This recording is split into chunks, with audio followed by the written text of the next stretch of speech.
While perusing some of the various expressions of outrage over the recent marketing of cheap beer, I came across this comment.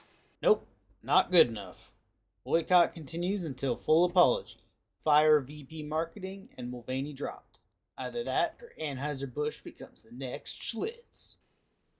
That's right, Anheuser-Busch. You don't want to end up like Schlitz. Who?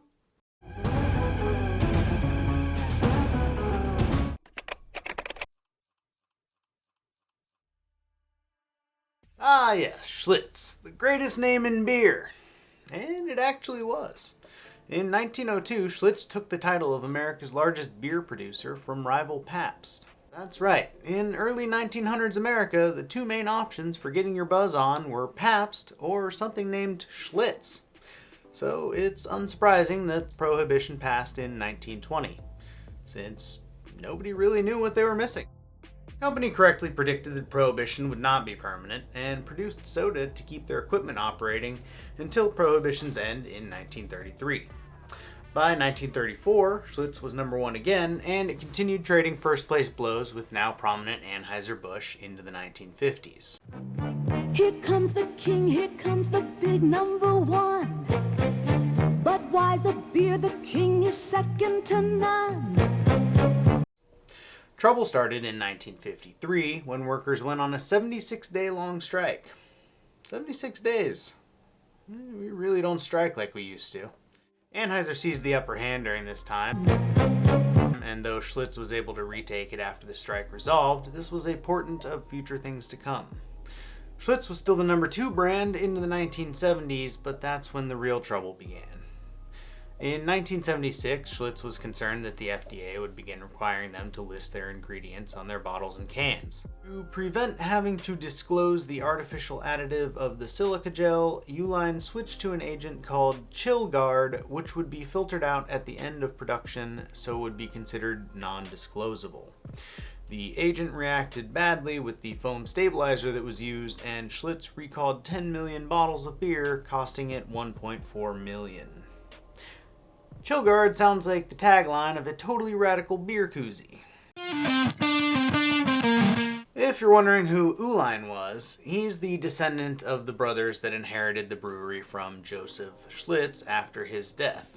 Schlitz perished with 340 others in the wreck of the SS Schiller in thick fog off the Isle of Scilly on May 7, 1875.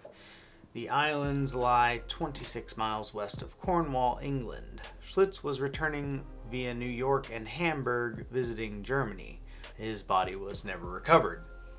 And he was a Freemason. Schlitz himself had acquired the brewery by marrying the widow of August Krug, its original founder. And it was in keeping with Krug's wishes that it went to his nephews, the Uihlein brothers, after Schlitz. If the name Uihlein sounds familiar, there might be a reason for that too. Meet Dick and Liz Uihlein. They spell it like this, but they spell their company name like this. Uihlein. It sounds familiar, right? You've probably used their boxes. The Wisconsin-based company has grown to be much more than boxes. It's a packaging supply giant with over 6,000 employees. The family comes across as unassuming in these corporate videos, but when it comes to politics, they are anything but. The Mercers, the Koch brothers, and Sheldon Adelson already have the name recognition, but the Uihleins may be the biggest Republican donors you've never heard of. They're pouring their massive wealth into super PACs backing insurgent right-wing candidates, already spending roughly $26 million on federal elections this cycle.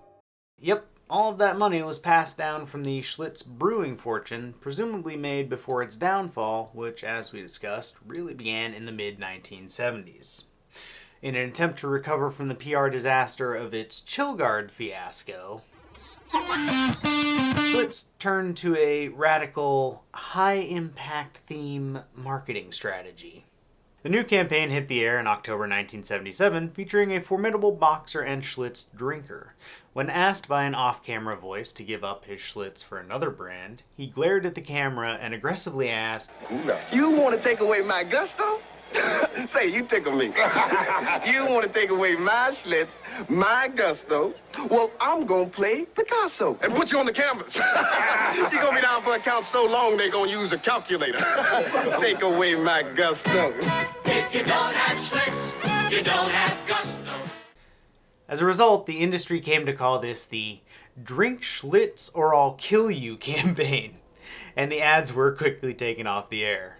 So maybe not all press is good press. This 1-2 punch of 1976 and 77 had Schlitz on the ropes, but the final blow came in 1981 when their union contract ran out without a replacement, triggering a nearly 4-month strike. 4 months. Really don't strike like we used to. The Schlitz management team finally threw in the towel. Okay, that one wasn't me. And began negotiating a deal to sell the company and cut their losses.